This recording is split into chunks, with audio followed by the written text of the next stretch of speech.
Voilà, ça c'est une carte que j'ai dans mon bureau sur le domaine colonial de la France. Et cette carte a été dressée par Joseph Forest dans les années 1930 et elle est dans toutes les écoles de France pour bien expliquer aux jeunes Français que la France, à l'époque, possède un immense domaine colonial qui est présent dans le monde entier. Et avec une simple carte comme ça, on comprend absolument comment fonctionne un empire, comment fonctionne la propagande autour d'un empire. Déjà, la France est représentée ici. Là, vous avez la carte du monde avec les domaines coloniaux, donc que ce soit en Afrique, que ce soit ici en Indochine.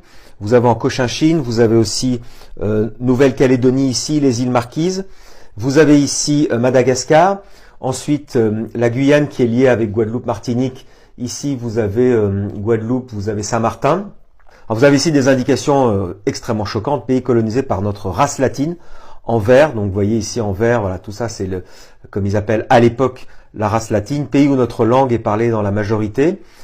Sinon, alors évidemment, c'est ici, le français est parlé ici et ici. Et là, vous voyez autre chose très frappante quand on est en Afrique ici. Vous avez ici des matières premières, comme par exemple le coton, banane, manioc. Vous avez la palme, vous avez le riz, vous avez ici le caoutchouc par exemple. Si on va en Nouvelle-Calédonie, vous avez du nickel, vous avez de l'anthracite, du fer, du cobalt, du coton, du café, ici coco, ici vous montez en Cochinchine et vous avez le riz, les forêts.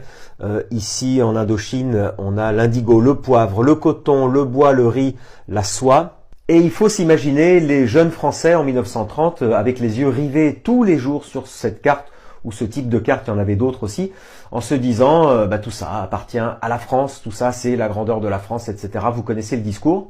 N'oubliez pas que j'ai aussi une newsletter gratuite à laquelle vous pouvez vous abonner, il y a le lien sur mon profil, et je commente entre autres l'actualité. Dieu sait s'il se passe des choses dans l'actualité en ce moment. Donc merci encore de me suivre. Cette carte, elle est disponible sur Internet. Il y a des gens qui la rééditent.